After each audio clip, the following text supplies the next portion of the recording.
ശബരിമല സ്വർണ്ണ കവർച്ചാ കേസിൽ വീണ്ടും അറസ്റ്റ്. മുൻ അഡ്മിനിസ്ട്രേറ്റീവ് ഓഫീസർ ശ്രീകുമാറിനെ സ്പെഷ്യൽ ഇൻവെസ്റ്റിഗേഷൻ ടീം അറസ്റ്റ് ചെയ്തു. 2019 ദ്വാരപാലക പാളികൾ കൊണ്ടുപോകുമ്പോൾ ശബരിമല അഡ്മിനിസ്ട്രേറ്റീവ് ഓഫീസറായിരുന്നു ശ്രീകുമാർ.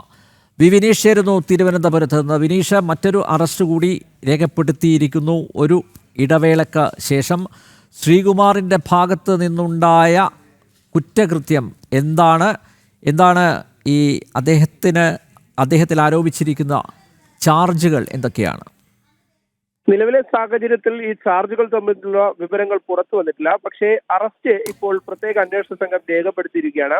2019 ഈ ദ്വാരപാളികൾ ഇളക്കിക്കൊണ്ടു പോകുമ്പോൾ അവിടുത്തെ ശബരിമല അഡ്മിനിസ്ട്രേറ്റീവ് ഓഫീസർ ആയിരുന്നു ശ്രീകുമാർ. അതുകൊണ്ട് തന്നെയാണ് ആ ശ്രീകുമാറിനെ ഈ ഒരു വിഷയത്തിൽ, പ്രത്യേകിച്ച് ഈ ദ്വാരപാളികൾ ഇറക്കിക്കൊണ്ടു പോകുന്നതിനും അത് സ്വർണം പൂശിയിരുന്നതുമായി ബന്ധപ്പെട്ട് നേരത്തെയും സ്വർണം പൂശിയിരുന്നു. അത് ചെമ്പ് തകിട് എന്ന് എഴുതിയതിൽ പോലും ഇടപെടൽ ഈ അഡ്മിനിസ്ട്രേറ്റീവുടെ ഇടപെടൽ ഉണ്ടായിട്ടുണ്ട് എന്ന സംബന്ധിച്ചുള്ള വിവരങ്ങളാണ് ഇപ്പോൾ അന്വേഷണ സംഘം കണ്ടെത്തിയിരിക്കുന്നത്. ഇതിന്റെ അടിസ്ഥാനത്തിലാണ് ഇപ്പോൾ അറസ്റ്റ് രേഖപ്പെടുത്തിയിരിക്കുന്നത്.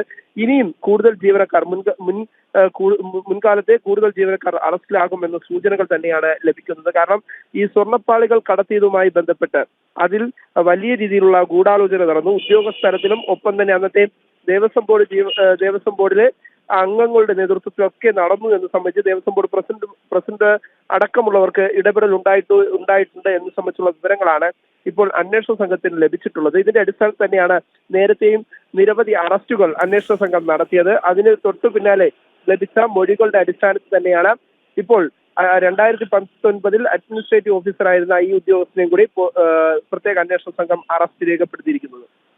വിനീഷ്, പത്മകുമാർ ദേവസ്വം ബോർഡ് പ്രസിഡന്റായ സമയത്ത് ദേവസ്വം ബോർഡ് അംഗമായിരുന്ന KP ശങ്കരദാസിനെ അറസ്റ്റ് ചെയ്യുമെന്ന വാർത്തകൾ നേരത്തെ പുറത്തു വന്നിരുന്നു.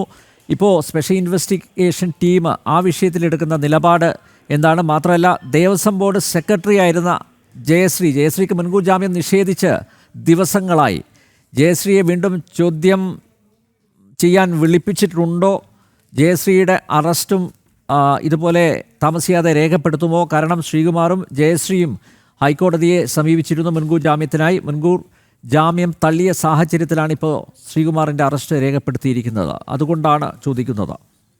ജയശ്രീയുടെ വിവരങ്ങൾ സംബന്ധിച്ച് കൃത്യമായ ഒരു നിലപാട് അന്വേഷണ സംഘത്തിന്റെ ഭാഗത്തുനിന്നുണ്ടായിട്ടില്ല. ഒരുപക്ഷെ വീണ്ടും ചോദ്യം ചെയ്യാനായി വിളിപ്പിച്ചേക്കും, ചിലപ്പോൾ കസ്റ്റഡിയിൽ എടുത്തേക്കും എന്ന് സംബന്ധിച്ചുള്ള വിവരങ്ങളാണ് ലഭിക്കുന്നത്. ജയശ്രീയുടെ ഇതിലുള്ള ഇടപാടുകൾ അല്ലെങ്കിൽ ഈ സ്വർണ്ണപ്പാളി കടത്തിയതുമായി ബന്ധപ്പെട്ടുള്ള ഇടപെടലുകൾ എന്താണ് എന്ന് സംബന്ധിച്ചുള്ള തെളിവുകളുടെ അടിസ്ഥാനത്തിലായിരിക്കും ജയശ്രീയുടെ അറസ്റ്റിലേക്ക് അന്വേഷണ സംഘം കടക്കുക എന്നതാണ് നമുക്കിപ്പോൾ മനസ്സിലാക്കാൻ സാധിക്കുന്നത്.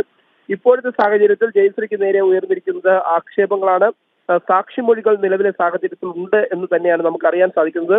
അതിന്റെ അടിസ്ഥാനത്തിൽ അത് ഒന്നുകൂടി ഉറപ്പിക്കുക എന്ന ലക്ഷ്യത്തോടു കൂടി ജയശ്രീയെ വീണ്ടും കസ്റ്റഡിയിൽ എടുക്കും എന്ന് തന്നെയാണ് നമുക്ക് മനസ്സിലാക്കാൻ സാധിക്കുന്നത്. ഇപ്പോഴത്തെ സാഹചര്യത്തിൽ ജയശ്രീയുടെ അറസ്റ്റിലേക്ക് കാര്യങ്ങൾ നീങ്ങുമോ എന്നത് നോക്കി തന്നെ കാണേണ്ടിയിരിക്കുന്നു. ശബരിമല സ്വർണ്ണ കവർച്ചാ കേസിൽ വീണ്ടും അറസ്റ്റ്. മുൻ അഡ്മിനിസ്ട്രേറ്റീവ് ഓഫീസർ ശ്രീകുമാറിനെ സ്പെഷ്യൽ ഇൻവെസ്റ്റിഗേഷൻ ടീം അറസ്റ്റ് ചെയ്തു. 2019 ദ്വാരപാലക പാളികൾ കൊണ്ടുപോകുമ്പോൾ ശബരിമല അഡ്മിനിസ്ട്രേറ്റീവ് ഓഫീസറായിരുന്നു ഇപ്പോൾ അറസ്റ്റിലായ ശ്രീകുമാർ.